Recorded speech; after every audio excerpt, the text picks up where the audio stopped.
welcome to Week 3 NFL Power Rankings. As usual, I'll say 32 to number 1, best teams in the league. And let's get it started.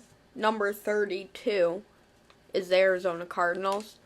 They put up a good fight against the Giants, who they had a 20-point lead on in the first half, but the Giants came back, and it kind of showed that this Cardinals team won't be able to go that far.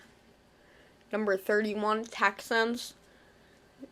I will say C.J. Stroud played a lot better than I was expecting him to, and I think this team has a very high room for improvement, unlike some of these bottom teams.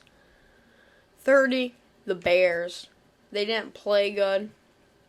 They looked like they weren't even trying to win in that game. And I think they're going to go on a downward spiral, and Justin Fields is going to get traded, and they're going to try and tank for one of these top quarterbacks in the new draft class. 29, Colts. This team could be good. Anthony Richardson had two very impressive rushing touchdowns. And Gardner Minshew looks surprisingly good there. But I don't see a world of him starting over Anthony Richardson. Number 28, Carolina Panthers. They put up some good fight in that game. Bryce Young played pretty good. He didn't play the best in the world. 27, Broncos. I want to move this team up, but it's so hard to move this team up when they keep on losing games. But I think they'll have a bounce back couple of games because Russell Wilson looked very good. 26, Tennessee Titans. The Titans aren't scoring as much as I thought they would after they got DeAndre Hopkins, but I really thought they would be scoring a lot more points.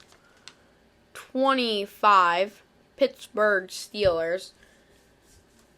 Najee Harris needs to do more. He hasn't been really that good since his rookie year. And I think he's on a downward spiral out of the league. Number 24, the Falcons. 2-0. I was not expecting this strong of a start. Jesse Bates and Bijan Robinson have been playing amazing in these past couple of weeks. Number 23, I got the Commanders. They barely squeaked out a win against the Broncos in a game that could have went the Broncos' way if they just had that 2-point conversion. But Sam Howell was really impressing me. Number 22, I got the Rams. Matthew Stafford threw some interceptions, but really they stayed in a close fight with the 49ers, who I'm expecting to do very well this year. Number 21, I got the Giants. That was a rough stretch of 6 quarters. Outscored 60-0 in a game and a half. I don't think that's ever been done or will happen again. But it looks like Brian Daboll got that offense live at halftime.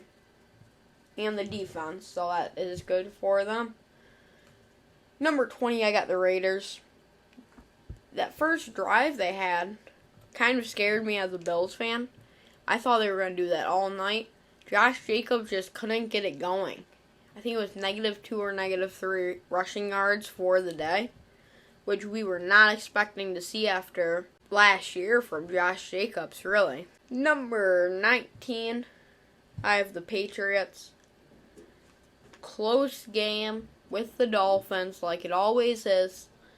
And I am so mad that wasn't a first down on that last play. If you haven't seen it, I would highly recommend it.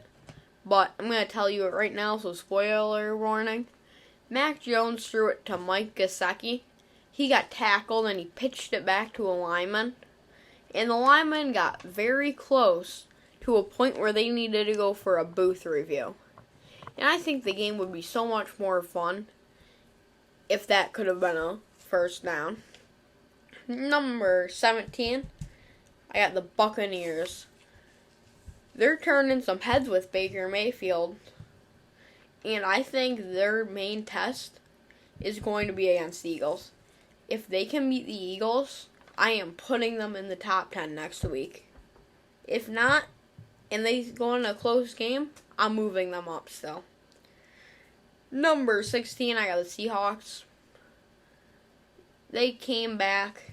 They won the game. Not the most impressive, but number 15, I got the Packers.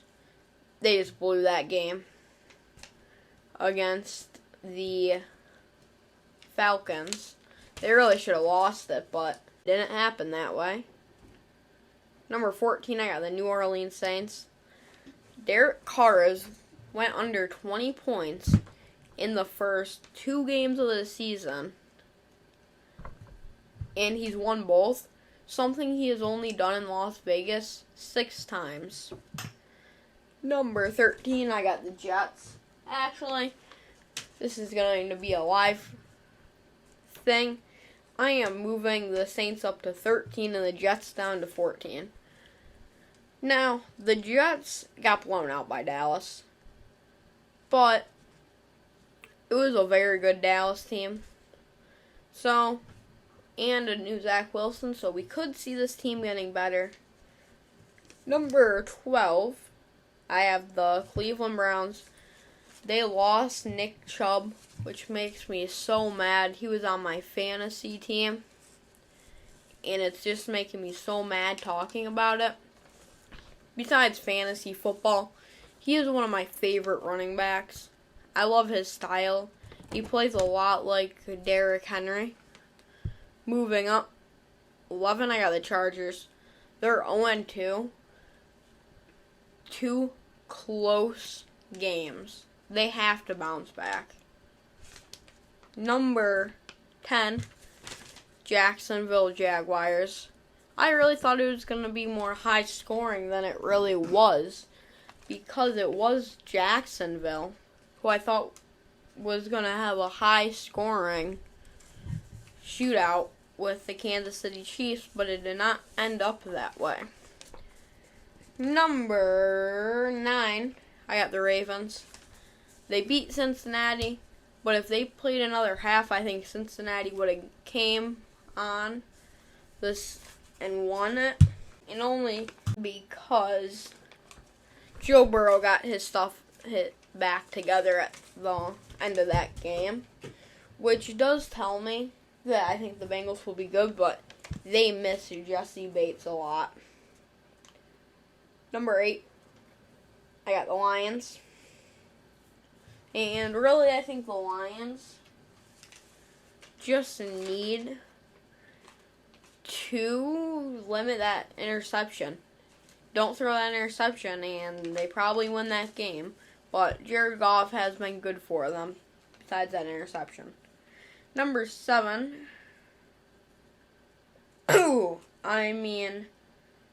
Number 7.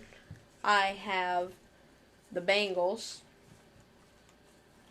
Numbers because, like I said when I was discussing that Ravens win, I think they could have won if they had another half of that game, and they didn't. Their offense came alive, but they still missed Jesse Bates. Number 5, Buffalo Bills. Now, Buffalo Bills came alive. Josh Allen played the lights out. Didn't throw an interception. I really liked what they were doing using James Cook and running the ball successfully. And Josh Allen, besides that one hurdle, which is Wyoming teammate Marcus Epps did not lay him out, even though he could have, because they played at Wyoming together. Wasn't really taking that many chances to get hit, which I like as a Bills fan. Number 4, got the Dallas Cowboys.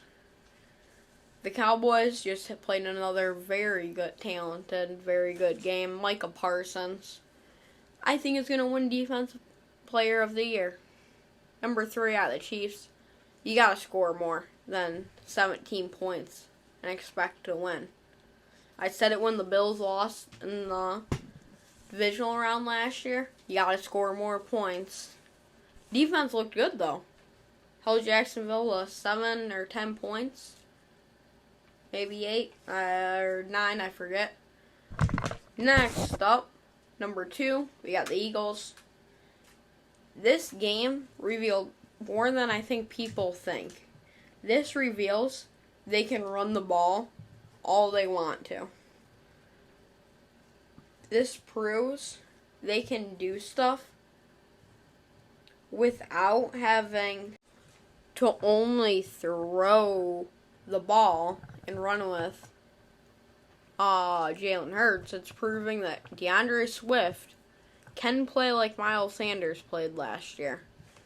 Number 1, the San Francisco 49ers. Dominating win, and more of what I've expected. Brock Purdy's playing pretty good. And I'll see you in my next video. Make sure to like and subscribe.